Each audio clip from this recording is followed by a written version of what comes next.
I believe progress begets progress, and success begets success. In this episode, I'll show you how you can create a series of successes that open the way for even more impactful successes later on.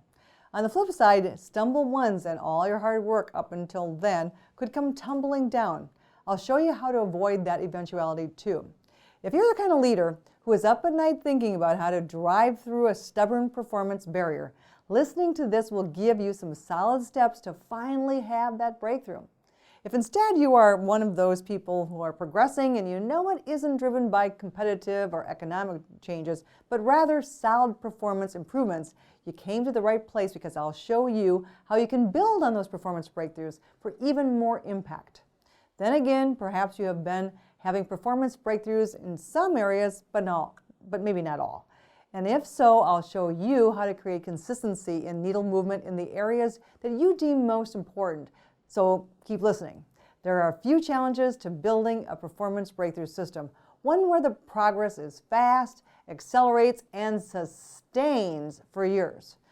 First, it's hard to know which things that you can get some home runs on, and without home runs to build on, you have a big problem. Subsequent rollouts without profound success on your first rollouts borders on insanity. They simply teach your people to learn how to do the slow walk, waiting you out as you give up again and again. It's called learned helplessness. The second challenge is making sure that you actually get that home run on your first rollout, one where a needle might double or triple in less than 8 weeks. Without that, you have no foundation for your future rollouts on metrics that drive profit even more. The final challenge is figuring out the right sequence of rollouts for the next level based on whether you are trying to move cross-sales, premium pricing, deposit, or loan growth metrics, whatever matters to you at the time. You can really mess things up by getting things out of order. These same three challenges seem to raise their ugly head at every bank. I'm now going to give you 3 steps that will give you a platform for moving some needles in the next few weeks and accelerating even more progress at each level. Step 1. Unlike so many failed sales training attempts where the company is hired, people learn a few tricks, needles pop for the short time, and then only while training is happening, and then people go right back to their old behaviors, you are better served with a proven system of predictable transformation on the first needle rollout that you attempt. For example, if you roll out cross-sales on new accounts, you better have a plan that predictably doubles your results within 5 months. If you don't, you've just given your team even more evidence it can't be done, and your next attempt is infinitely harder as you now have to battle their belief of the hopelessness that they feel. Step 2. You must have a system that continues to move the results for that needle. If you move cross-sales on new accounts from 2.2 to 2.5 the first week and then get to 4.5 within 5 months, then you can take it to 6 or even 8 within 12 months, as many of our clients have. But you must realize that you can't accomplish that with sales training alone.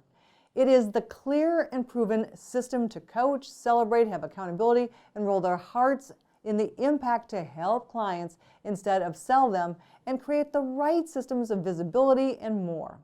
That must be combined with blended learning, the optimal way to learn that includes on-site learning, impactful accountability-based internet learning, seminars, and other learning tools, all implemented at the same time as coaching, visibility, sales meetings, and more.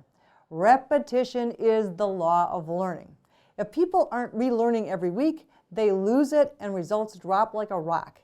You know what happens to your body when you skip the gym. It doesn't matter that you went a month ago. The same universal principle applies here.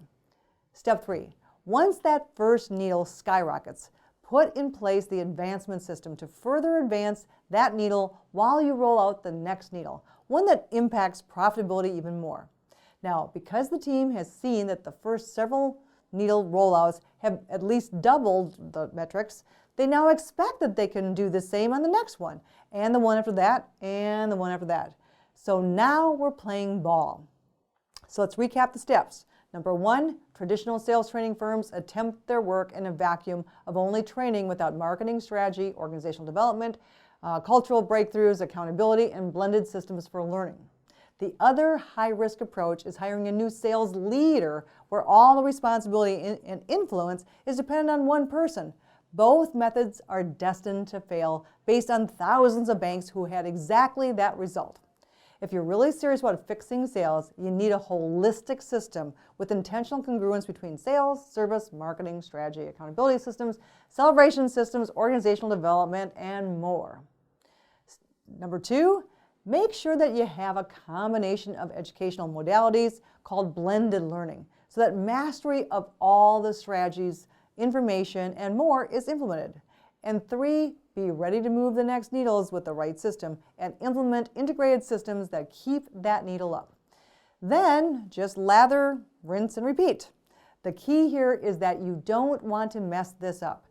If you have anything other than a resounding success when you attempt a sales breakthrough, you've lost more than just the additional profit and growth. You've lost the confidence of your people that you and they can really do this.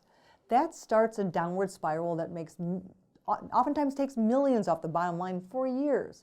In the next episode, I'll show you how you can stop the middle management breakdown and get your managers to truly manage accountability to what you say matters. You don't want to miss this.